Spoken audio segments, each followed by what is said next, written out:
salmon is what that is. Salmon. Yeah. You found yourself, did you? I did. That was from a long time ago because that was when I had my 3 years ago. white Tundra. Look at those cheeks getting red. Is he wearing pink? Is he wearing pink Speedos? No. We can photo crop it in there. I remember that because we had just gotten back from or we were going somewhere. Oh God, no! Please. And I saw the Google Maps car drive by. Huh. Yeah, it was 2005 when this was captured. It says, but the picture was taken April 2023. Yeah, that would have been. Hey, are we live? Yeah, we are. Oh, yeah. He just clicked the button and didn't say you're very quietly said it. We're live. With me, you're gonna get in trouble real quick. Like I was about to I say. told you we were live. Well, I wasn't listening. Hey guys, we're live. We're live. Okay. Of course not. Is everybody ready? Of course you weren't. No, I was looking at myself on Google Maps. How about? Yeah, and pink Speedos. It was not pink Speedos. Oh boy. All righty now. It was a pink shirt. What's going on, everybody? This ought to be interesting. Howdy. It always is. Well, are you ready? Fun today? Yeah, I mean, yeah. Ready as we'll ever be. Matt, you ready? I'm ready. I'm ready. I'm ready. Can y'all hear me okay? Am I okay? Mm-hmm. Yeah. Is my beautiful voice okay? Okay. You're kind of muffled. Oh, righty. Here we go. Am I? Yeah. Really? A little bit. Am I? It sounds like it's not coming through your microphone. Let me check. We can't have that. Please hold. Hold, please. Technical difficulties.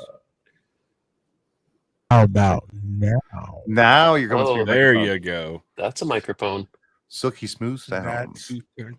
Microphone. Now you can hear my beautiful voice, huh? How's that? Well, maybe a little bit too much of it, but yeah, we're good. Yeah. Okay. All right. I say the same about you, but I don't ever broadcast it out there. I just kind of keep those comments to myself. Inside voices. I'm thinking it, but I'm not saying it. Otherwise, you quiet just part say out it. loud. All right. Yeah. Creepy. Hey, at least one of our wives listened to our podcast. That's all I can say. My wife went outside and said, "Have a good podcast." She'll be critiquing Mine me. too. She'll be critiquing me. All righty. Y'all ready? Mm-hmm. Nope. Here we go.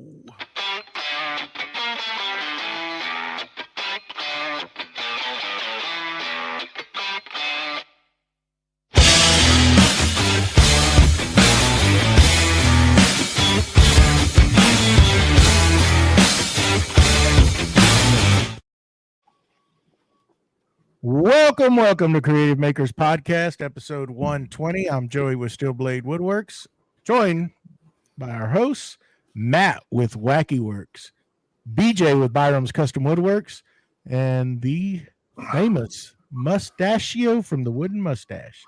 How's everybody doing? Oh, Good evening. it's a beautiful day. Mm-hmm. A beautiful It was. day in the It neighborhood. was. Yeah. It's very nice. All right. Now, I mean, based on the way that podcast, the way we started, we almost ended up in a sticky situation. Oh. And you know what else helps you end up in a sticky situation? How do you like that segue? There you go. Well, you shouldn't announce it because now it messes it up. Sometimes you got to Selling announce your shirts. segues. Selling shirts. They're all brown to you, right? I'm starting to be able to see a little difference, I think. Anyways, this episode is brought to you by Boss Dog Wood Glue, the glue that sticks around longer than your last weekend project. If you've ever used cheap glue that takes forever to set, or worse, doesn't hold when you need it most, you know how frustrating that can be. That's why we all use Boss Dog Wood Glue. It's fast setting, FDA compliant, and stronger than the wood itself. Whether you're building furniture, fixing trim, or just gluing random stuff together in your garage because you can't help yourself, Boss Dog Wood Glue gets it done. So next time you're in the shop, grab a bottle of Boss Dog Wood Glue and build like a boss. You can find it online at bossdogglue.com and get 10% off with our special code CMP10, all capitalized. And that's Boss Dog Wood Glue, tough, loyal, and built to hold. There we go. You can also click the link in our bio or in the show description. That will take you directly to that. And I do believe that link also automatically applies the 10% discount. I think it does. I think it does. It does. I tried it. I tried it. Works. And opinions are welcome. That's the first time I'm doing an actual legit ad read. If anybody wants to critique me a little bit, let me know. I'm here to learn. And if you'd like to also know how BJ uses his Boss Dog Wood Glue, you can go watch a video of him in the corner spreading it all over his hands. Mm-hmm. Oh.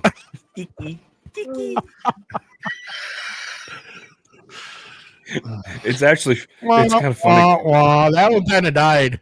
I needed to add a little more. Just couldn't think of anything else to add. You ever so when y'all are spreading glue, how do you spread glue? Are you like, if you're just gluing, like, if it's something small, I just use my finger. But if it's something big, then I got rollers and all sorts of stuff. Yeah. But when you use your finger, are you instantly wiping it off, or does it tend to end up drying on your fingers? I wipe it off. Okay. Yeah. So I was Depends. Oh, don't go down this road again. Come on. Dude, come on. Hey, every once in a while it's kind of fun when it dries on your finger just to peel it off. It tickles the tism. Sorry. Oh, it tickles thank something. You, Jennifer. But moving on. That. Moving on. Moving on. Moving on. Moving on. I know, Matt. I got a lot to say, and that's pretty. We better just move on because we're gonna get in trouble. What's everybody up to? Other than laughing at me, I'm glad I can entertain you. Well, that's all the time, but thank you for that entertainment. Funny, funny like a clown. How you doing, Don? Welcome. Appreciate you hanging out with us. We'll see this. So what's new? What are we doing? We're gonna jump into the Y'all just want to go and jump into that old beautiful segment that we, graciously love to call What's Glue with You? Joey, what's glue with you, brother? What do you got going on? I know we know what you got going on, but tell the people. I did finally get this weekend. I did get the industrial pump up words. It's riveting. Is palatable. And that doesn't help down there. He's over there freaking making faces. But I got the mobile base. I got the mobile base for the saw stop put on. And the overhead arm dust collection. So I did get that put on the saw. That mobile base is amazing.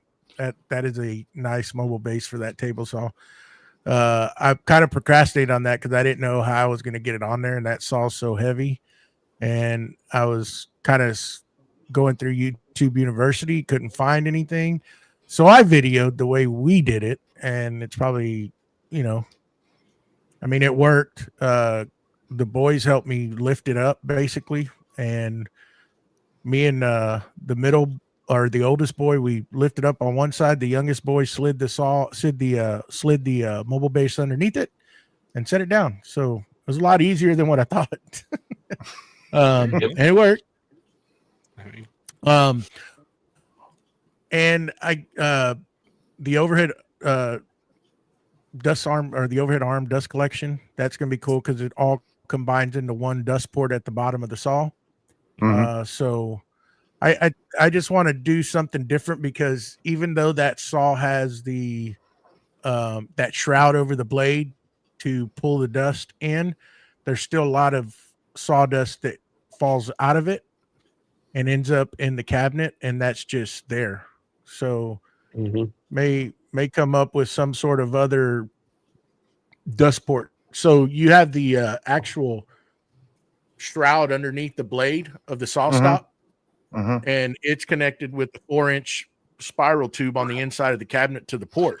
Oh, okay. But what doesn't get pushed down in there and falls on the outside of it, because it's not sealed, it just falls into the base of the cabinet and it's there. Yeah. And it's just there. So need to come up with something different, maybe a different type of dust port on it, 3D printed, where it has another, like a piece that kind of spins off inside into the cabinet that'll help grab some of that. Because, man, I opened it up and it was packed full of dust in there. I'm like, sawdust. I was like, wow, there's a lot in there. So I took a little bit and did some maintenance on it and blew it out.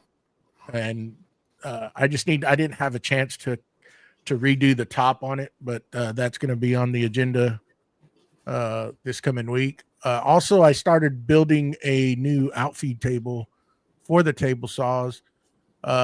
And the reason I'm doing it is because that outfeed that I'm using, it ends up becoming a assembly table. And once you start assembling and you need to do other cuts on the saw, well, it kind of blocks it because you're using it for a dual purpose, and it's not working. You're having to move stuff around just to try to make a cut, and it just becomes a pain. So I'm going to reduce the size of the outfeed and combine both saws. I think it's going to be leave a lot more room for activities, and then take those tables and just make an assembly area. So that can be just for that. And if there's a project on there, it's not going to bother. I can still use the saws. So I figured that was a good idea. So there's worked on that this weekend. And yeah, more activities.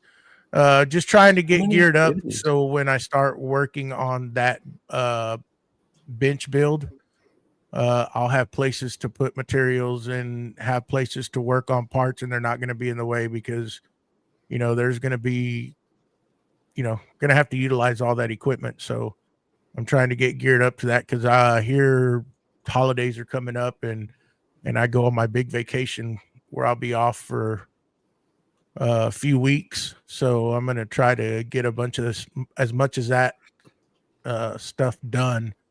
So maybe at the beginning of the year, I could start on that bench and start planning out, making the vices, hopefully we get the Andy Klein vices in at some point where we could start making the actual bodies for the vices and get them ready. And then that will kind of be the start of how that table and legs and everything are going to look. So yeah, a lot of stuff going on and just different projects that I got to get done. So hopefully I can start knocking them out. But yeah, that's what I got going on. What about you, Mr. Wackerle? Had a lot of work at the job this week, but went ahead and collected. We have some actual things that we break at work that are concrete cylinders, and we have holds that don't get broken, and so we store those. For me, I build flower gardens or stuff like that out of them, and we'll stack them and get them all. And I did got a bunch of those done this weekend, which, yeah, I forgot why I didn't like doing that.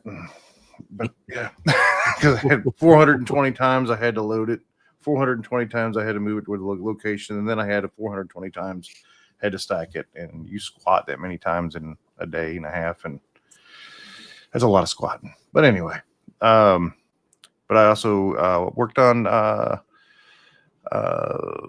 scarf joint this weekend, just messing around, using my pole saw and cut out a scarf joint and chisel and stuff, and marking on the right side of the line is a or cutting on the right side of the line is very important when you're cutting that tight of detail into it. And learn that real quick, like with those angles. But I played with that this weekend. Had some scrap wood that I just played with it, just trying to see how it looked, and also got some of the of my bench top that I'm building as well, milled somewhat where it needs to be, but not all completely. That's about it. I mean, besides that, worked a little bit around the house. Very calm weekend. So wife painted some of the fence. It was pretty cool seeing that being painted and it coming to life with the black color. So what about you there, Mustache? What you got going on? Let's see. Yesterday, we went to a Mexican restaurant and I attempted the 2-pound taco challenge. And I don't want to flex or anything, but I nailed it.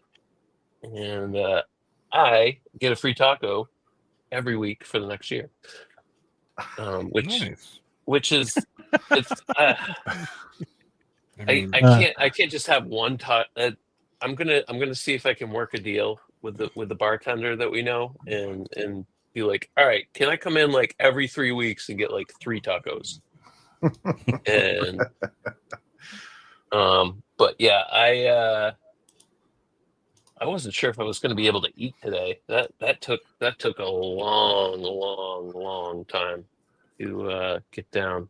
There was probably 20 other people that had attempted that, or that had completed it. One guy finished it in 10 minutes and 36 seconds, and he was gonna, if anyone beat his time, he would pay them $100.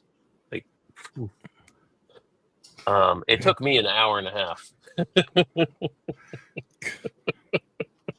Wow. But yeah.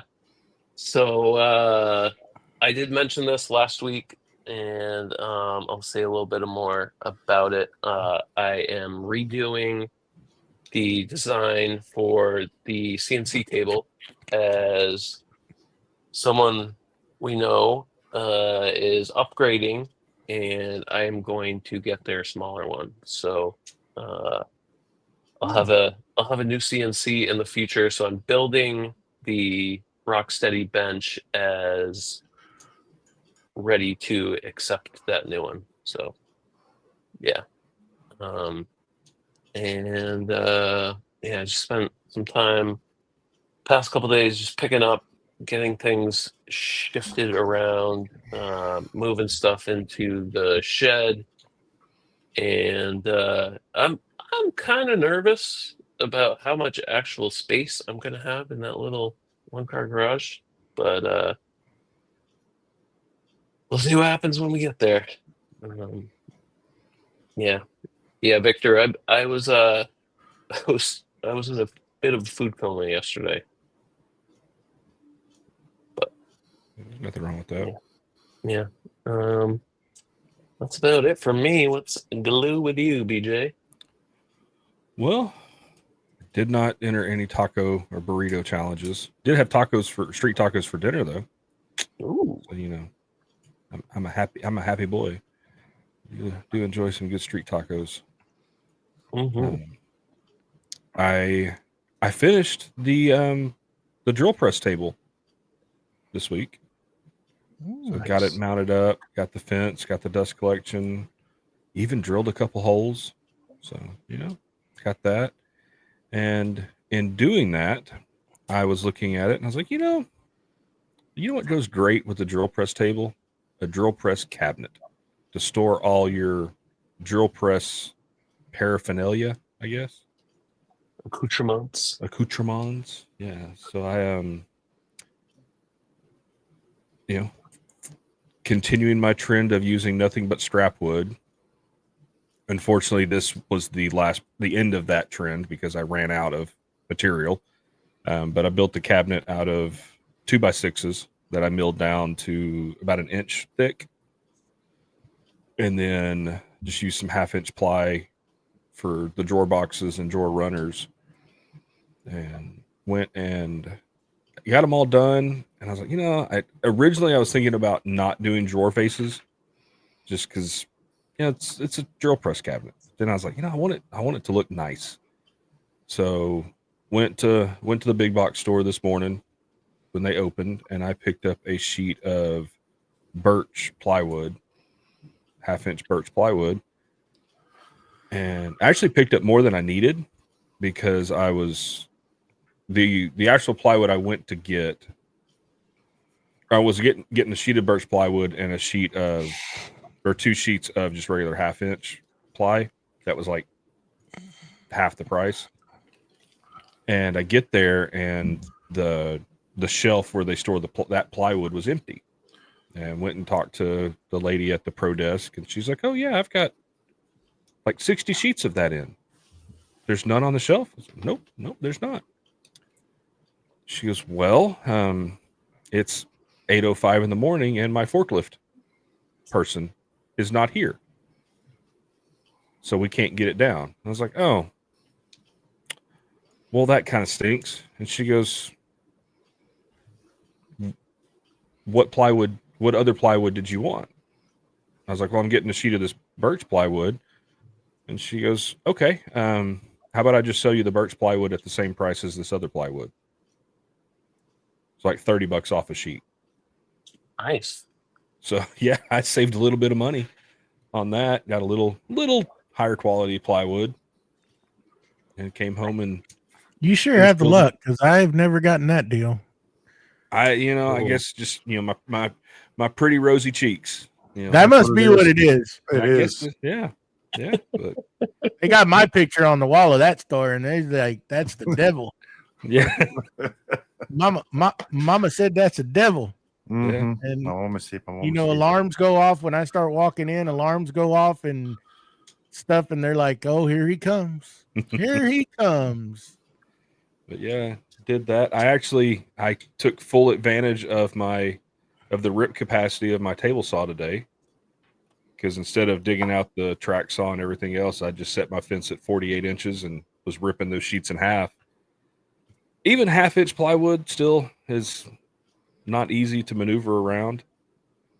It's a little cumbersome, but hung out and did that, and that's Just about it. question on that. Do y'all Sorry? use like the fence? I guess it's like the extended fence like system where I guess to me it's the Jay Bates thing, 'cause that's where I got it from. I know. But, Yeah, other I people- always yes. But a lot of no, it has legs in front and it holds the No. sheet for you. Oh, okay. Today was one of those days where if I was running 3/4, that would have been almost a necessity, because I had one where you're trying to push a 4x8 sheet of plywood through, width wise, you get a little cattywampus, it'll that blade will grab in a heartbeat. So I burned a little bit of it, but not Thank you, Steve, for those kind Yeah. words that we couldn't figure out. In-feed support. in-feed support. Oh, like right. roller, like having a roller on No, the front or it's the back? literally it's like it's 3-inch wide. That's why I built mine at 3-inch wide, and it's a piece that locks into your where your slide is, Fence rail. and then it comes Oh, out, I know. and it's got a Yes, leg, and yes. it's got a leg on it, and you do it twice, Yes. and that way you can put your plywood right on top of it. Yep. I know what you're talking about now. You know what? I came up.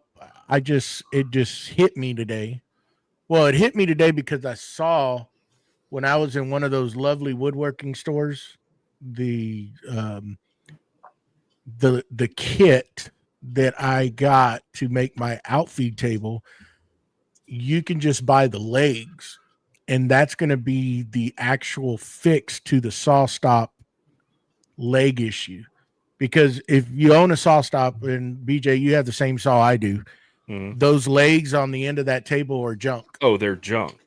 I don't understand why they put such flimsy legs on such. I found the piece of saw. solution today. I'm going to do it, and it's going to completely change that saw. And I don't know if I'll change the outfeed, but because I kind of like that Formica top the way they have it, but just the legs alone will make it to where it's not flimsy. And I found it, and it's probably like about $100 fix, but it's well worth it, because that saw, that leg system on that saw, that's the only thing that I hate about that is it's junk. Oh yeah. But I was going through some stuff and I came across it and I was like, well, if they're using it for that, why can't we use it for this? And just thinking of what I was doing last night, just looking at the way they're set up, they'll work perfect because they got plenty of adjustment to get to that perfect height. And they are so sturdy. It's going to work. I'm going to order me a set and put it on there because that's the only thing that I hate about that thing. And I know I'm on repeat. So anyhow, figured I'd no, that's actually say that. That's a good idea. Let me know how that goes because that I'd have to look into that. Yeah, they're bad.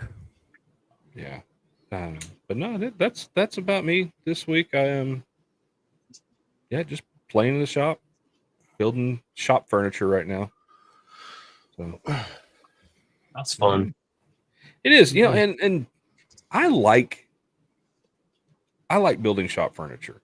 I mean, it's good practice because you can experiment with different joinery processes, different, finishes, different whatever, and you can learn real quick what doesn't work, what works, Yep. And at the end of the day, the only one that's upset if it doesn't go well is you. That's what sanders are for, baby. Yeah. You can erase it and do it all over again. I like the inventing process. Mm-hmm. You get to design what's in your head and put it out there. You ain't got to and do what that's somebody else wants. Yeah, and that's what that drill press cabinet. It was like I had an idea in my head. I didn't drop any plans. I just took a couple quick measurements. And I was like, okay, let's see how this goes, and it worked out. I noticed this today when I was at the big box store. I don't know if y'all ever looked at a lot of the plywood that they sell. I noticed there was one stack, and it was some of the plywood that I was going to end up buying, and I ended up not getting it. One side of this plywood was black, and I lifted like 7 or 8 sheets. Sure, it wasn't mildew. And that's what I'm thinking it was. The mold or mildew. Ew.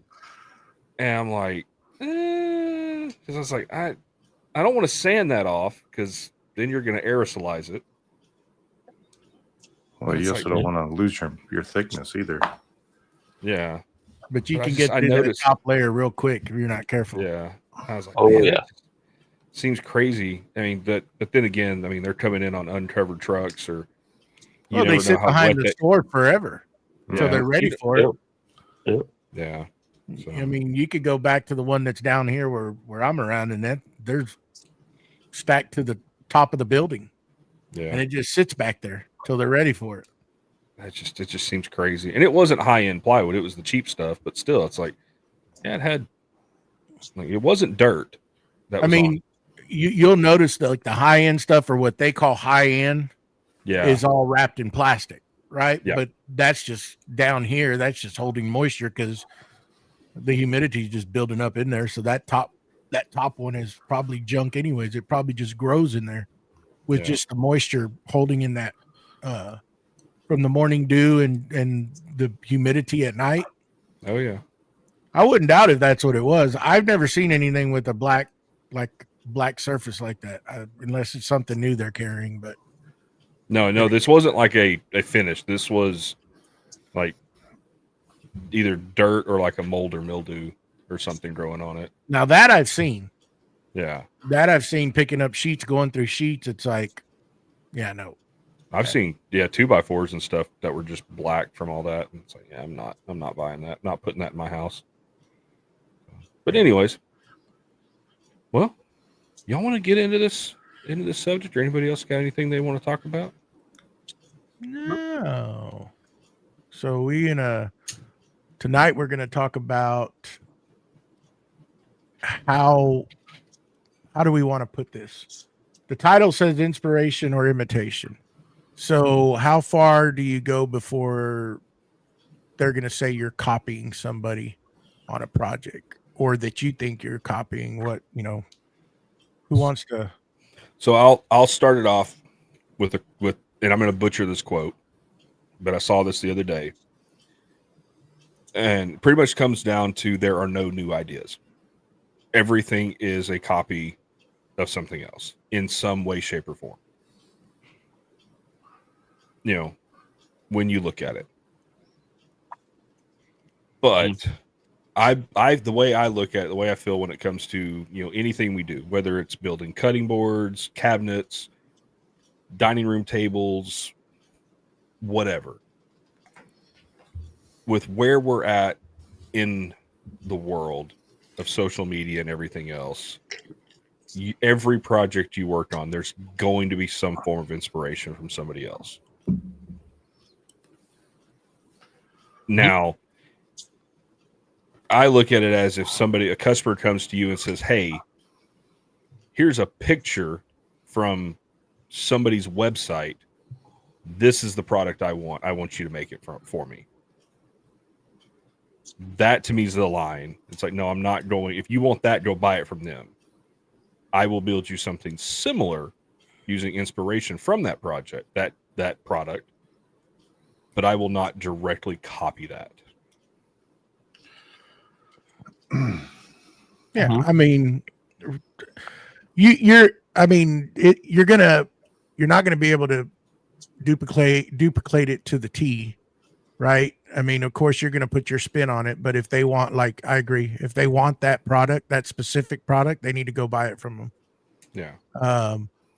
Another thing I'll add is, you know, if somebody gets offended for somebody copying what they're making, all I got to say is don't put it out on social media for anybody to see then, if that's going to offend you. I mean, you know, so plain and simple, you know, we all do it. We all put stuff out there, and we're all going to take the chance. Somebody's going to take that and run with it. But at the same time, nothing's copyrighted, you know, I mean, or not copyrighted, but what do you call it? Patented. Yeah. You know what I mean? In some way, form, or fashion, we've all gotten inspiration off of, you know, things that somebody has built.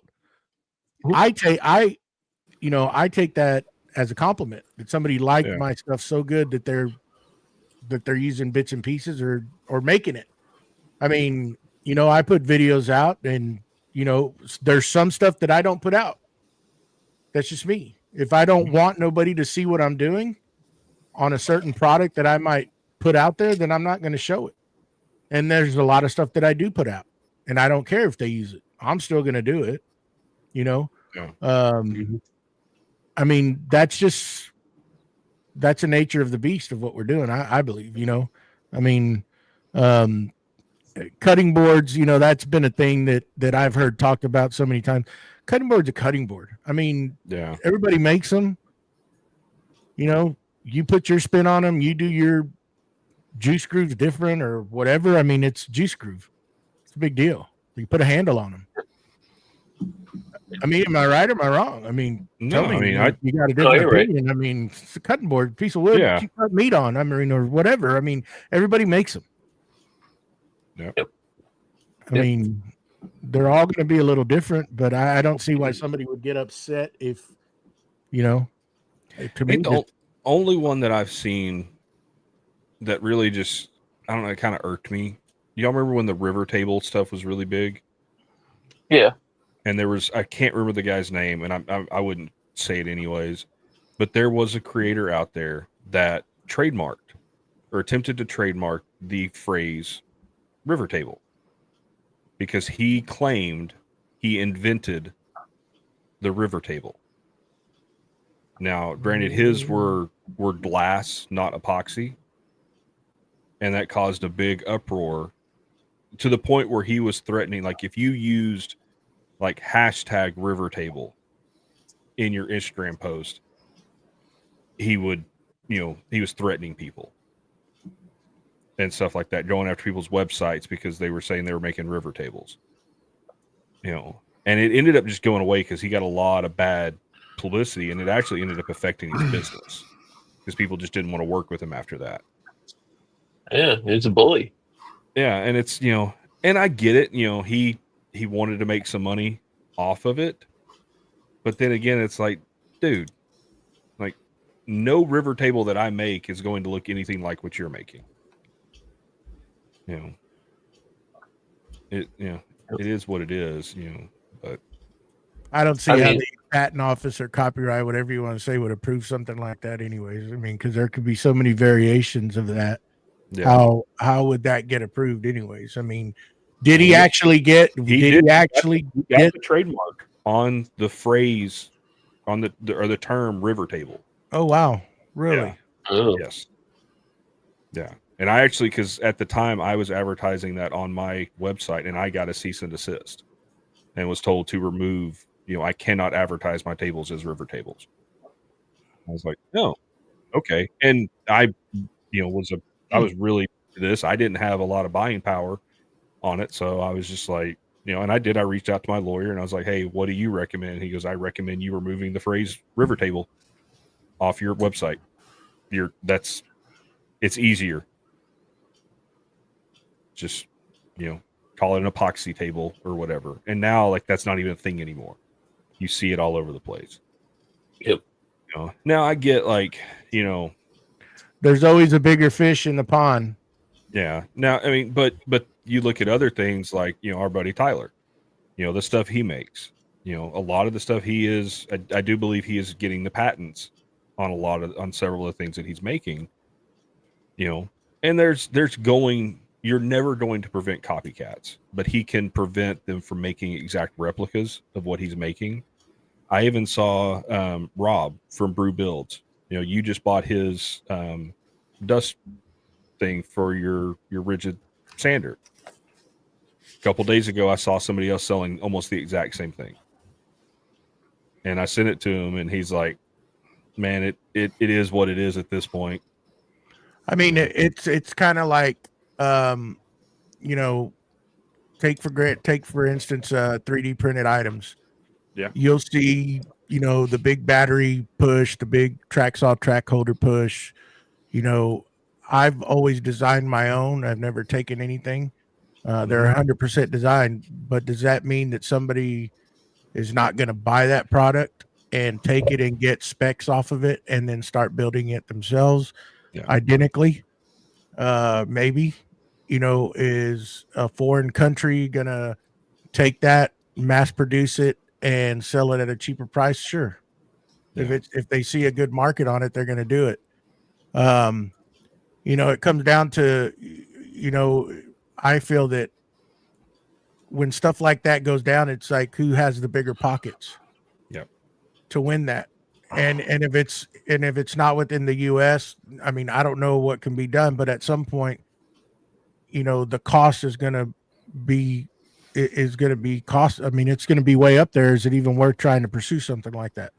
Yeah. So I'll throw this one out there. This happened to me a couple of years ago. Scrolling through TikTok, and I see a YouTube video or a TikTok video pop up, and it's a woodworking video. And I look at the logo, and I was confused at first because the logo is what stood out to me, and it was this logo. It was my logo with a different name. And instead of a guy with a beard, they had a bird. So That's different. Direct, but it was, and that logo, the logo I have, I made. Okay. I did not copy it. I hand drew or drew this in a graphic software. And I sent the guy a message. And I was like, hey, dude, you ripped off my logo. You just changed the name. And he's like, oh, yeah, I had a graphic designer do it. I was like, okay, your graphic designer ripped off my logo. Well, And his response was, well, I'm in Mexico. You're in America. What are you going to do about it? so the first thing I look at when I see your logo is it reminds me of a sports kind of logo. Is what it reminds me of. Just the shape. Okay. Not looking at anything else. Just the shape of it. And so I would see somebody would copy the shape portion of it because it reminds me of hockey. That's the first thing. You know what it reminds me of? Is military. Like the stripes, the very peak of it. And that was they have on the that shoulder. was somewhat of the inspiration. Yeah. Yep. So I mean, people draw stuff all the time, I mean, to me that's kind of hard to prove. For one, unless you laid it over and it was exactly. Oh no, and I did like it was line for line. I mean, they had the saw blade, everything. They just, instead of having, because I have a Texas logo or the Texas in mine, and then the established date, and then my face in there. Those are the three, and the name. Those are what they changed. Other than that, it is, line for line my logo. But again, it's like, okay, you're not in the U.S. And yeah, I could push the subject if I wanted to, because technically it's my logo. It's trademarked to me, because you can go back and say I created this logo in 2018 or whatever. I have the trademark from then, but then it's international trademark and everything else. And it was more like, dude, come on, like. Yeah, there's been a lot of instances. I mean, you've heard stories over the years of that being done. You've heard stories of, names that somebody had come up with. Somebody else went and bought the rights to it. Like, what would you call it? Mustache? Like, when you go and buy that, like on GoDaddy or whatever, the domain. Domain name. And that kind of blocks you, and they're not using it. Like one of mine, I had to wait, and I actually had to bid for it to get it. That's a huge scam. I mean, I know companies that like didn't know that their domain was expiring, and some foreign person scooped it up and was like holding it ransom. Like that's Well, and there's people out there that will do this. They will. I know some. Yeah. Sierra Mist. I mean, it's been all over the news. They buy those things and they just sit there and wait, and then you're sitting there wanting it, and you're like, well, you can send them an offer. Yeah. And if they want to play fair, they'll sell it to you, and if they don't, it's like I want more. Yeah. Yep.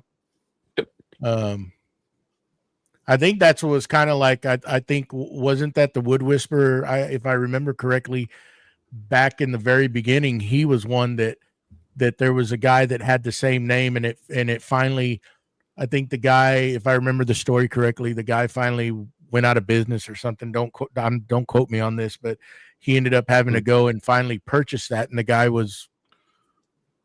it cost him some money, but I believe that's how that came down, and he needed it to be able to get the Wood Whisperer. I think that's kind of the story, the rough story around that. But yeah, I mean, it's it sucks, but it's what you got to do sometimes. And I know we're getting a little off. It's to a point.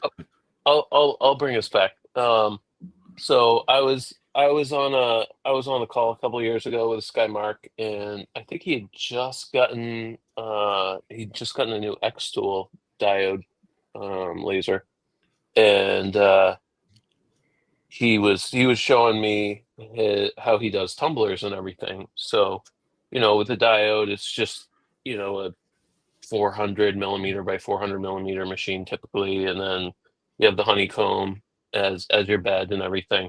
So he had actually cut a hole out where the honeycomb goes, and when he removed this honeycomb, his rotary for doing tumblers and everything was right below there.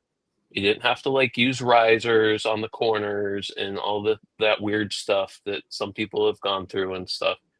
And I reached out to him before I started that project, and I was like, "Hey, dude, like, I love how you have your rotary set up under your laser and stuff, and like, I'll call you out and mention you and stuff when I do that post, but like, I just want to run this by you and be like, do you mind if I kind of copy that idea from you?"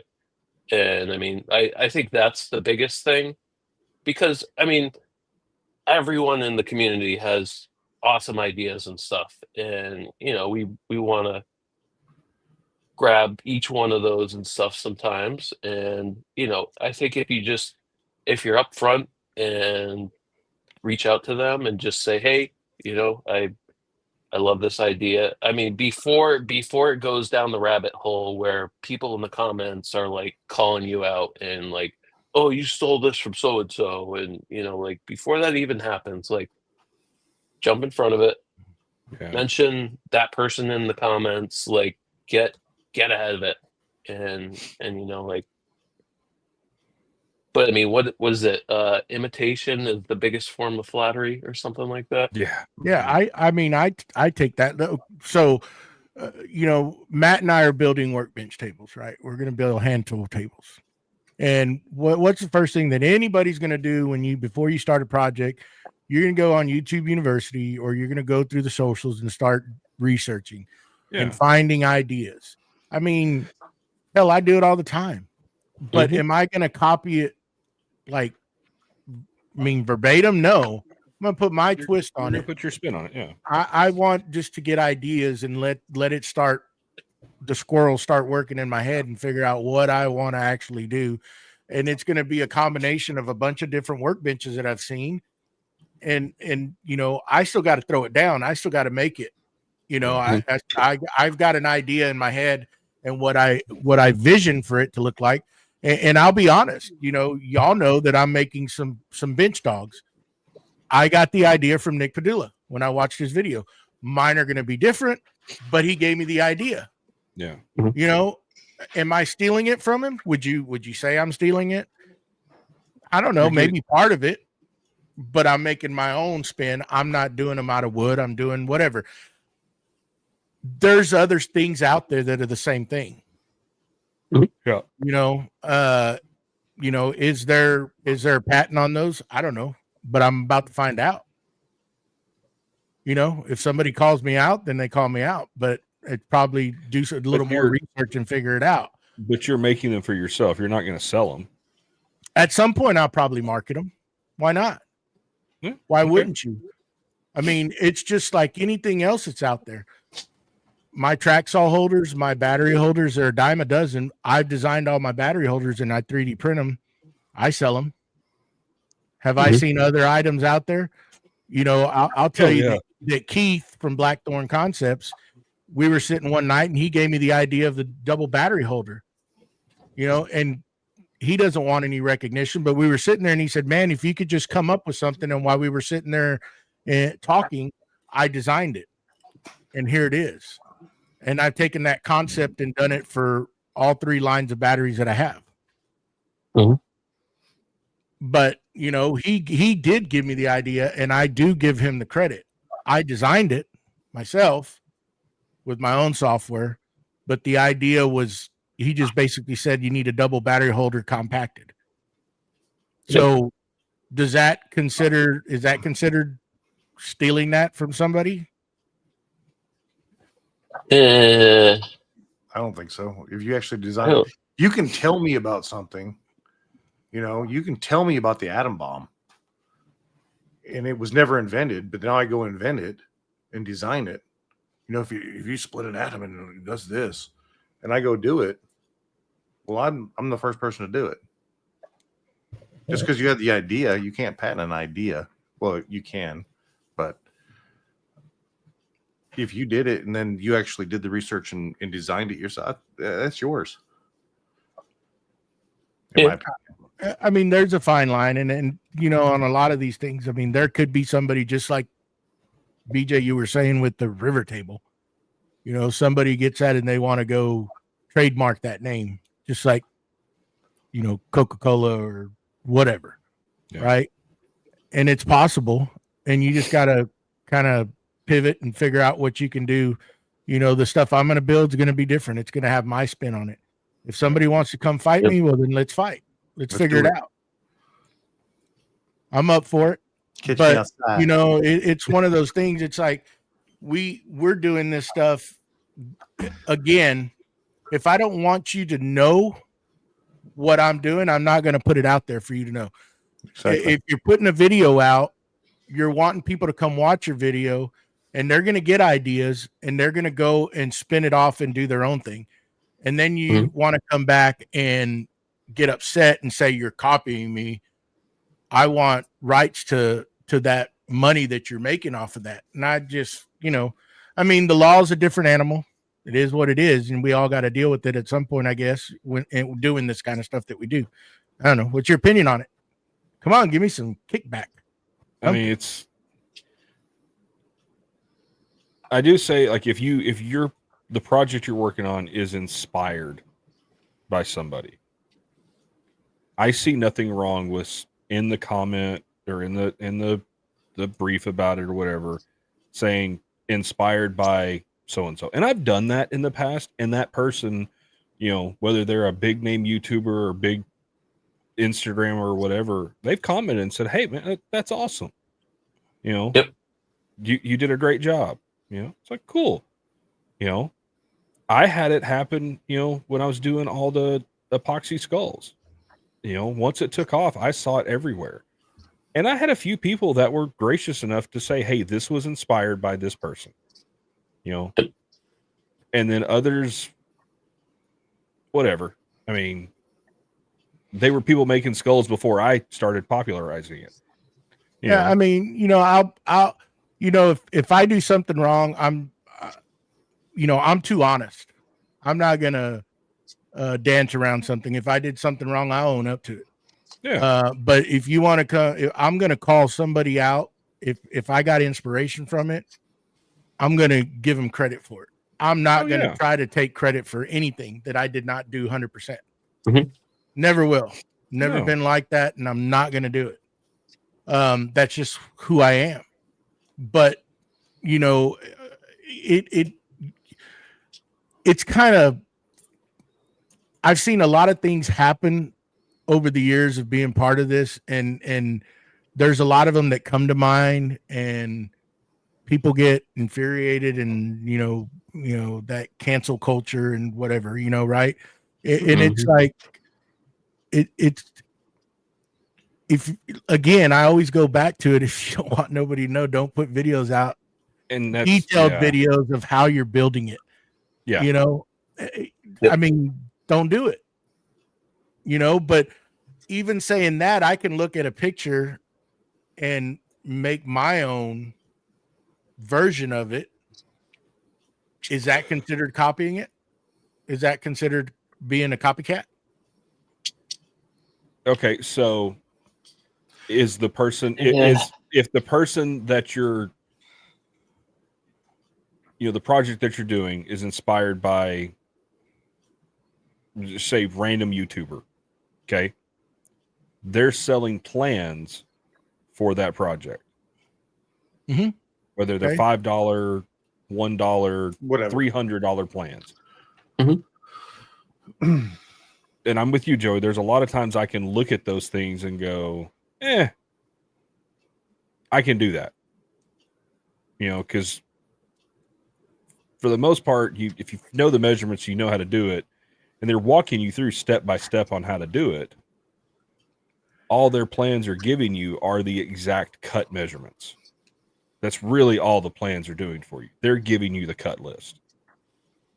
So you're then taking the time to come up with the cut list yourself and everything else. Is that copying? Or is that stealing? Here's my definition of it. Okay. I think that it's stealing. That if I buy your stuff, I get it to my house, I take it apart, and then I put the plans out. This is how you build it. That is 100% stealing. Yes, and I agree with that 100%. 100%. Yep. Okay. Yep. But Totally if you made a post, and I'm not going to call anybody out, but say you made a post of something that you build, that it's a French cleat, right? And it holds up pipe clamps, right? And I build that, and I make a post of it. And say I forget to tag that person at whatever, but I just make a post of it.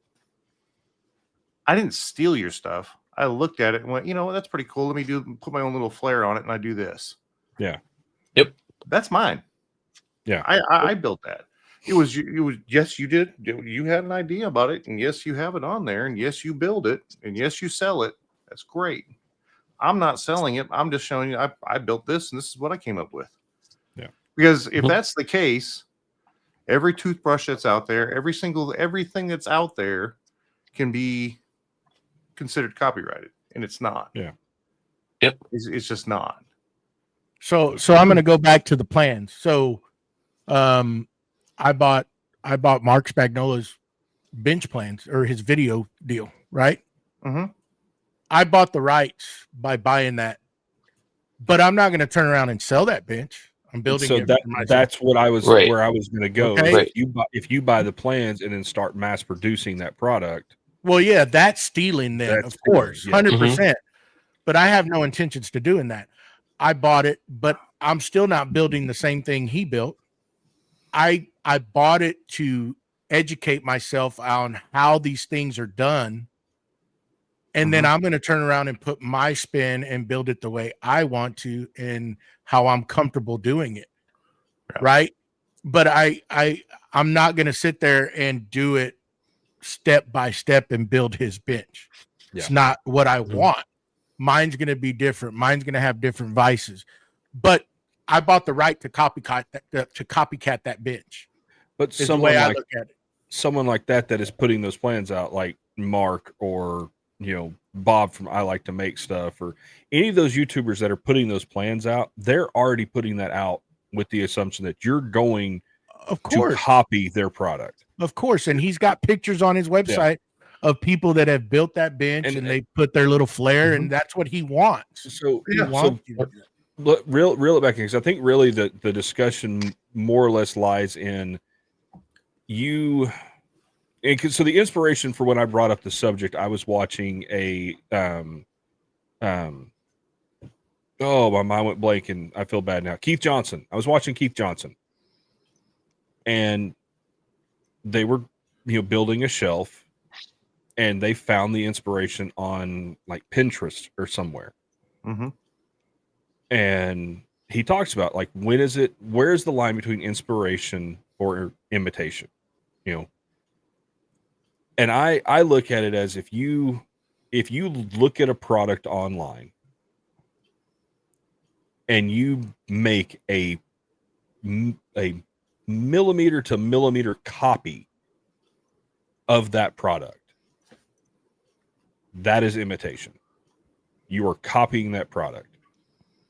But if you look at that and go, okay, this bed frame, for instance, I really like this design, but I don't like ABCD part of it. I want to make it my own. That, to me, that's inspiration. I'm looking at the picture. I'm saying, okay, here's the idea. It's like, so, okay, look at my drill press table. There's hundreds of different drill press tables out there. There's companies that sell them. There's makers that have made them, that have plans for them. And I did. Before I built that drill press table, I spent about 3 or 4 days watching videos on different ideas. And I took little bits and pieces from several videos that I watched to build that. So it was all, inspired by, J Cats or, what's his name from Shop Nation. There was little pieces of that. So I didn't copy one exact drill press table. I used inspiration for multiples, and that's kind of where I'm at on that. Is like, if you make a like for like copy, that's imitation. Well, okay, go ahead, Matt. Well, here's where I can say that it all depends on certain subjects as well. Like I said, if I buy your plans and I build your stuff and then I turn around and start to sell it, that is exactly copy. Yeah. Okay. Yeah. Yep. But say you make a pen blank, and that's all I want to say is a pen blank, and you make it 6 inches long and you make it 3/4 of an inch by 3/4 of an inch, and I do the same exact thing and I use the same exact color as yours. Am I not copying yours?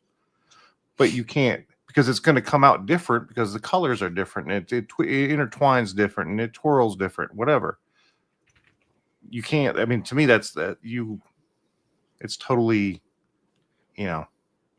So okay, so if you're going that far, you're saying that we're building stuff out of wood.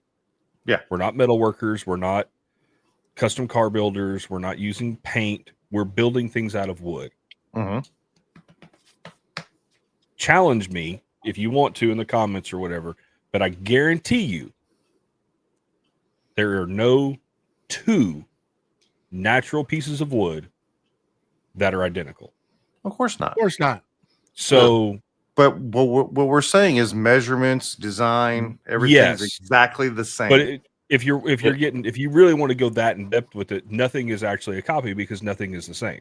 So, okay, so we do this, whatever you want to call it, social media, because we want to inspire people to do things. We want to Why talk about why things. you're We wanna called an help, influencer. You're influencing them. whatever you want to call it, right? Yeah. So why do people get upset when somebody builds their product? Okay, let me finish this though. You want the PC response or not? Well, and I'm not picking on the people that make signs or whatever, right? You put this content out daily, weekly, and somebody likes it. And how can you get mad when somebody goes and makes that sign with the different wording and sells it? Yep. You know, they got inspiration from you, and they turn around and everybody, a lot of people are in it to make some sort of revenue off of their products, right? But again, I go back to, if you don't want somebody to copy you, then don't put the video out. Simple as Yep. that. And we've all seen that. Yep. I mean, and go ahead, Mustachio. I was gonna say I had some, I think 3-inch pipe, and I realized that a bench cookie will fit inside of the 3-inch pipe. So Mhm. I had a bunch of bench cookies, and I cut half of the pipe at the bottom so I could pull it out, and hung it up on the wall. And I put a little Cookie Monster like sticker on it and everything. And I put it on Instagram, and a bunch of people were like, "Oh, that's genius. You mind if I steal it?" I'm like, by all means, feel free. Like this was something I just happened to discover, and like tag me. Like I'd love to see what you make. Like I was just happy that I figured that out and stuff. And like I'd love to see what other people come up with. And see, and I saw that same concept from, I think, April Wilkerson. I did the same thing. Yeah, 3-inch piece of PVC. It's great for holding, bench cookies. Now, Yep. And that's the thing. My box, my drawer that holds all my bench cookies, I engraved a picture of Cookie Monster on it. It's hang on one second. Y'all continue this conversation. Okay. Oh, I mean, Y'all continue this conversation. I wanted to go back to plans and touch on that real quick, because I bought the Wobie Jig plans. Ben, I think it's Ben. Ben's his first name. But I bought his plans for the little jig that will hold your camera or phone or whatever. And you just cut it out on CNC and boom. Obviously, I didn't have a CNC, but a friend of mine had one and he was willing to do it. And, I know a ton of people have made that too. And like, I think it was $20 or something, but like, yeah, I could easily reach out to one of those people and be like, "Hey, can you send me those plans and stuff?" Like, no, I'm not that person. I'm not going to do that. I'm going to support whoever took the time to make that file. Matt, it's just like your CNC table and everything. Like, if you were to find out that like people are passing that file around and stuff, and you're seeing $0, like you're going to get a little offended, A little bit. like, and I mean, like, I want to help as many people out as I can, and like I don't mind like that was a great design for that little camera mount. Like it's solid. Like I love it. And I think that we all need to like help other people and not steal stuff, I guess. Yeah, but no, and we've all seen it, in and around social media. People post something, oh, look what I made, and then somebody else comes out of the woodwork, pun intended. You stole that from me. You stole that idea from me. It's like, but that goes back to what Joey said. If you don't want someone to steal your idea, don't put it out on social media. Mm-hmm. I mean, because most of us in this world are intelligent enough, and you do this long enough, you can look at something, like I said, you can look at a project and reverse engineer it yourself. For the most part. Now, there are some things out there where it's like, and there's some projects I'd like to do that I'm looking at the plans going, I get the general idea, but there, whether it's like a certain kind of table saw jig, like, what's his name? Drew Fisher. He has that box joint jig where it's got the teeth in it. That auto lift it up and move it over. Yeah. Like that's that. Cool. I'm gonna buy the plans for, because there's some measurements in there that you need to be dead to rights on. Yep. So here's a good one. What about a vacuum table for a CNC? Ooh. I mean, Who's gonna bite on that one? Because I mean, there's enough of them out already. there. I've already designed my own. Right, but at what point can somebody come and say you took my design, Matt? I have complete design of my own. I mean, heck, I was winging it. Right. But anyway, it's. I see what you're saying, but because I have where I've designed it myself, it's mine. I did it. 100%. Right, but it could be that you did that, and then somebody comes and one of the companies out there and said, yeah. So you're doing something. I'll take it to a different level. Okay. So the flattening jig, a router table flattening jig. Who was it designed by? Nick Offerman.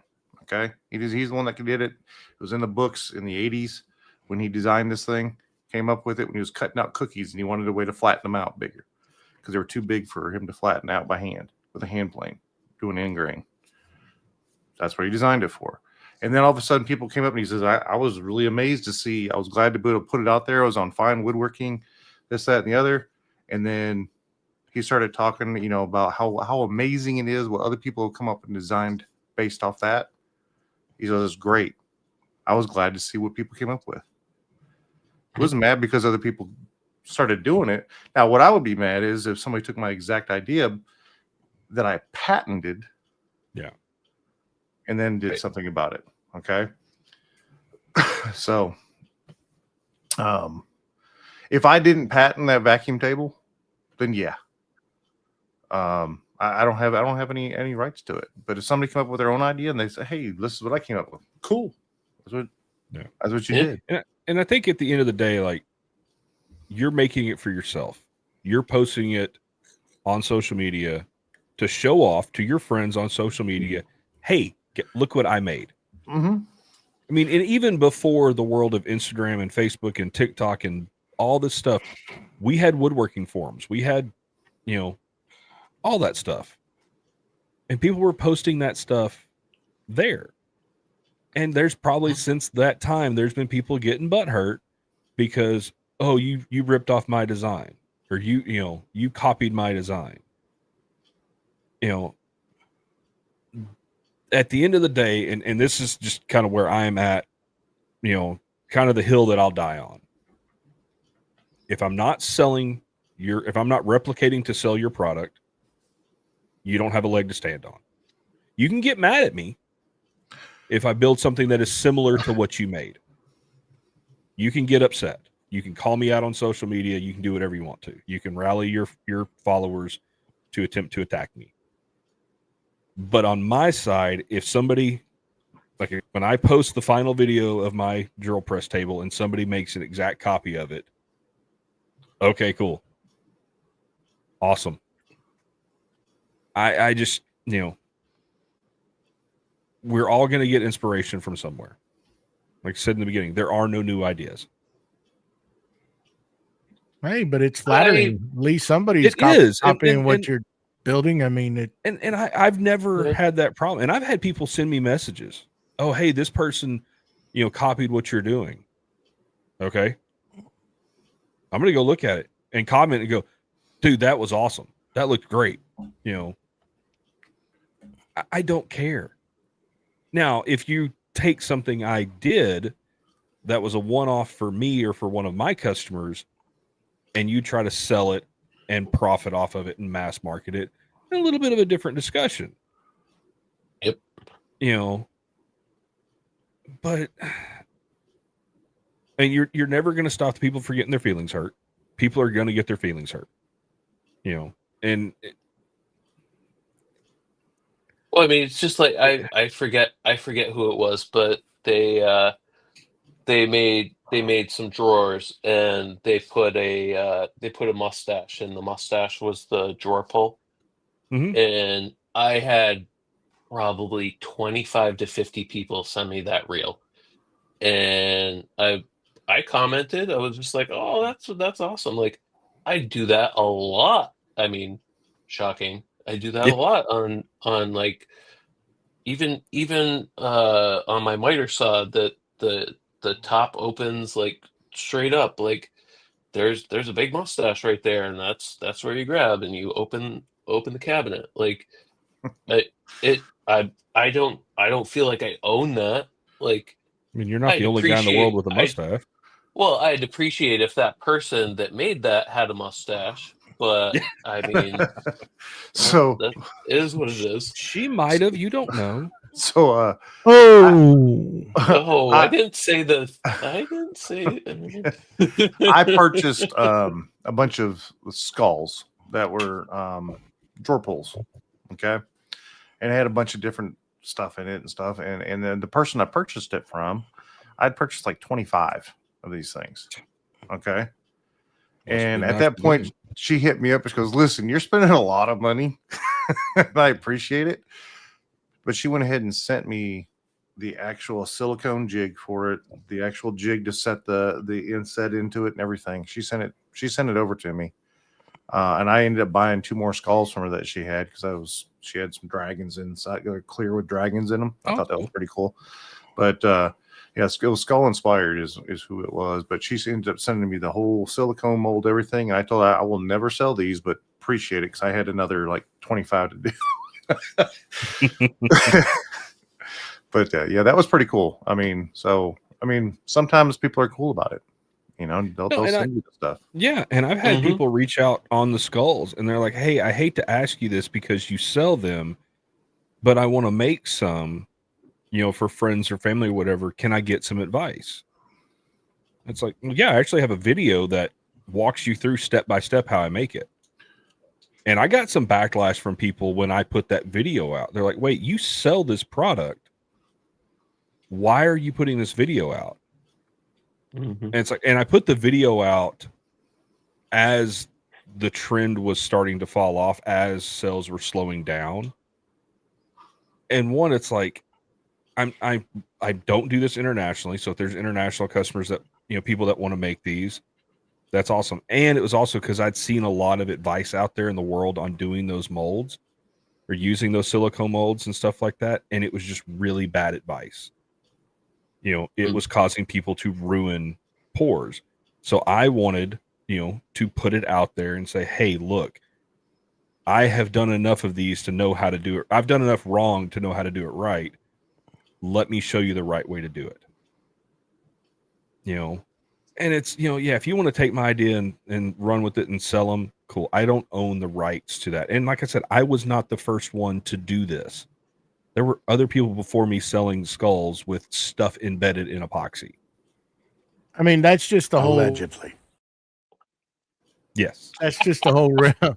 That's the whole realm of molds. Period. Yeah.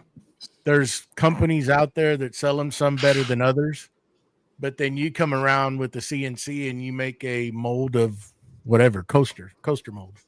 Yeah. Easy. Yeah.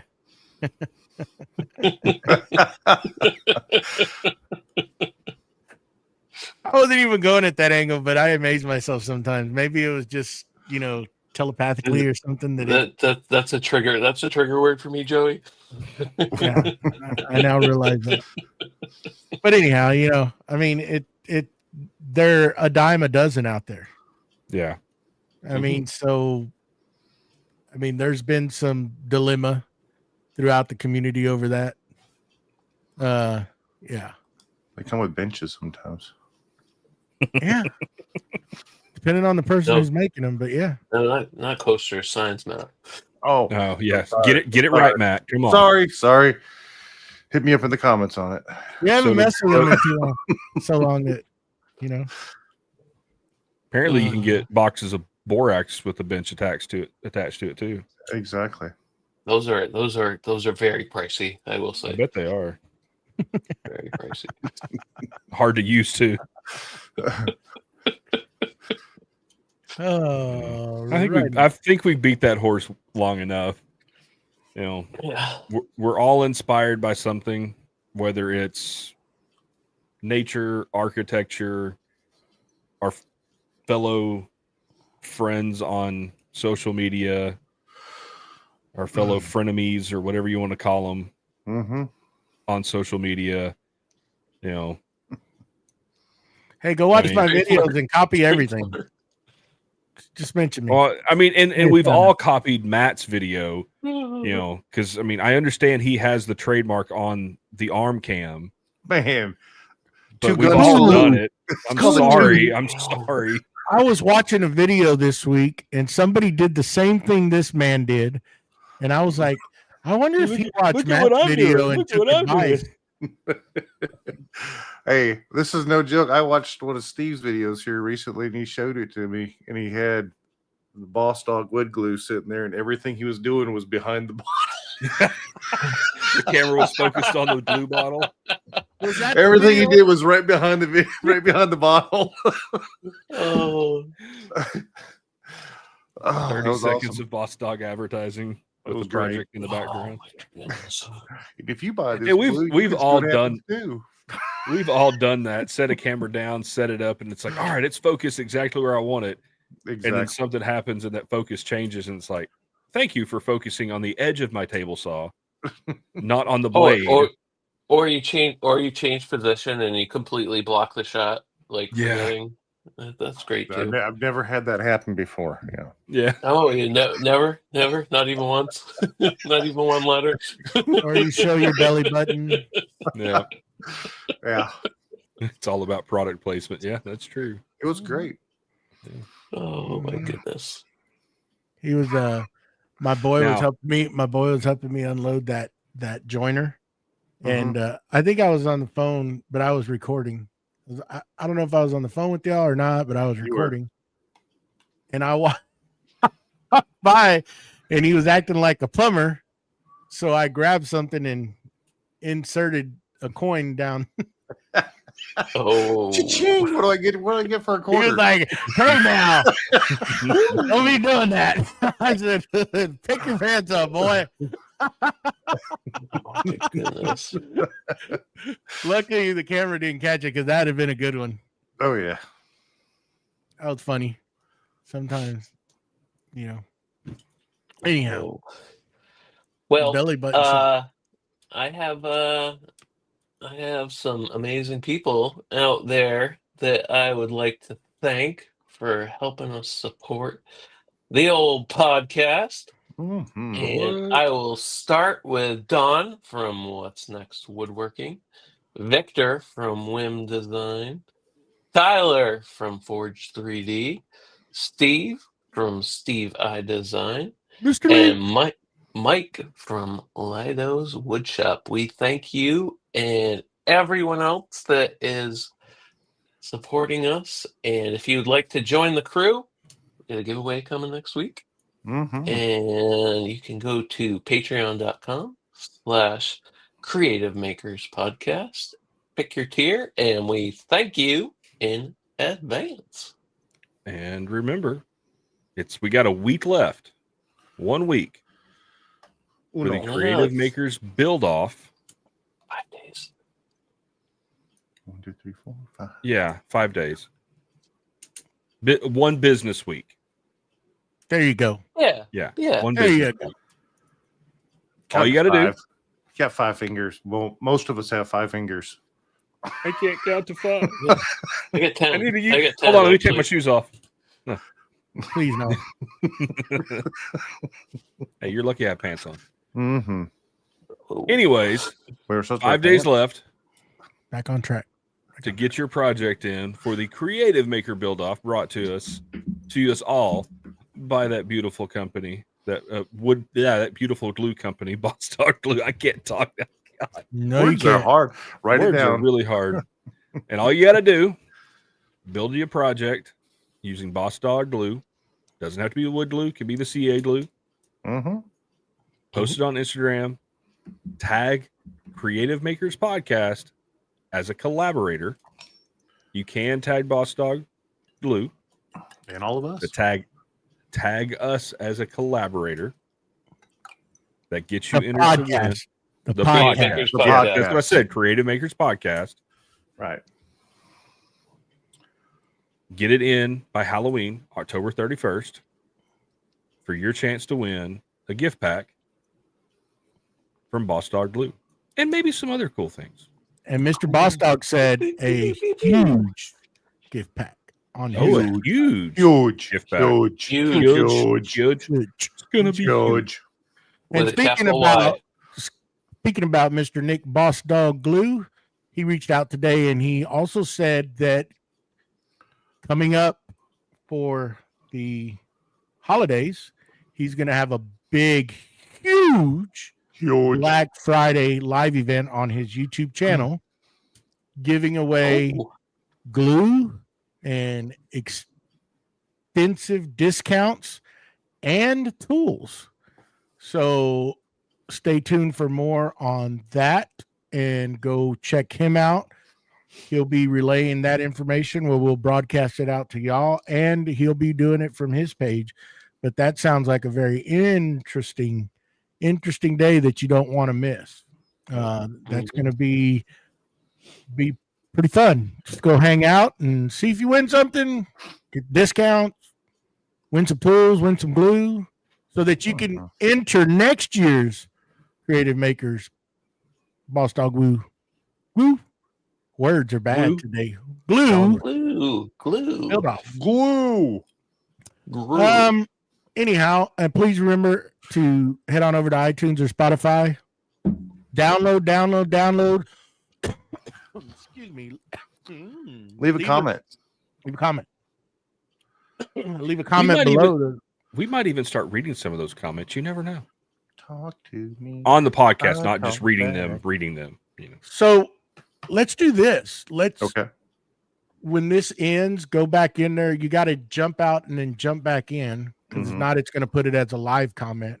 Right. But leave a comment down in the description below, or in the comments below. Words today, words. And maybe That we was could do good. something like that. Have a little segment, Yeah. I read Yeah. a comment. And remember, if you've got any ideas, and if you're part of the Patreon Discord and you want us to talk about something or have a topic idea, drop it in there. Or if you're not and you want to, head on over to Creative Makers Podcast at patreon.com. There you go. Good. Or you can email us. BJ's concentrating. And you can, Yes. if you have any questions about scroll saws or the appropriate way to use them, reach out to Joey. He's a perfect resource for that. You can't change that. You can't change that. That's you, baby. Oh, but I That's did. you. Would you really want to go to somebody that doesn't have a scroll saw? Or to I a thought guy he that had has one? No, he doesn't. Oh. Did you get rid of the doorstop? Negative Ghost Rider. I don't even know where that thing is. Who knows? Who knows where it's at? I had one once upon a time, but I don't know where it's at. Hopefully in the trash can, but you know, Mm-hmm. I know we're gonna get Haters. haters. They're gonna hate me, and that's okay. I'm okay with it. I'm okay. But really, I'm just joking, guys. Don't send the mob out for me. It's just a joke. He But- secretly loves scroll saws. I do it behind closed doors, and Or open And doors. if you have any questions, contact BJ at Byroms Custom Woodworks about all your scroll saw. His face is changing colors. You're really cheekies. He got to dress up like Santa Claus Oh yeah. for a Christmas show. But anyhow, thank you guys Not for gonna hanging say out with us. anything. No, don't. Thank you guys, Whoa. all the got guys right. that hang out with us during the show every Sunday. We really appreciate it. And thank you, everybody. And for Patreon members, it is going to be our weekly hangout on Saturday. I'll get that email out. So hopefully y'all can come and hang out with us for a little bit. We're going to have our Patreon call. I know we've slacked up. We've had a lot of things going on. People been going everywhere. We were on vacation. So we're going to do that. Next week is the Patreon giveaway. So if you jump in one of the top tiers, to get entered for some of that nice Boss Dog wood glue. Yeah. Yep. Any parting words from y'all?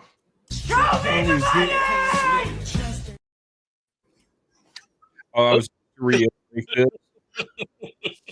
Remember to use CMP10. CMP10. Go get 10% off on some of the Amazing glue. packages, all that stuff. Yes, Steven, that'll be Saturday. We'll have an email. Yes, I'll send an email out. I get everybody's email off Patreon, so we'll have a Saturday evening call. We'll send all the details out, but sorry we've been delayed. And again, we're trying to get Mr. Link in the bio, Steve Idearola, to get with it and give us a time when we can do some recordings, because we need to get that stuff out for those Patreon members. Now I'm going to put it on his lap. Put it on his lap. It's up to you, Steve, but we're ready to get it rolling so we can get y'all some of that good education on Edumacation. education. Edumacation. Okay, I've rambled off enough. Oh boy, yep, that's right. But yeah, anything else, guys? Nope. Bye. All right. Until next week. Thanks, everybody. Y'all have a good Sunday evening. We'll see y'all next weekend. Bye-bye. Bye. Oh, wait. Hold on. What?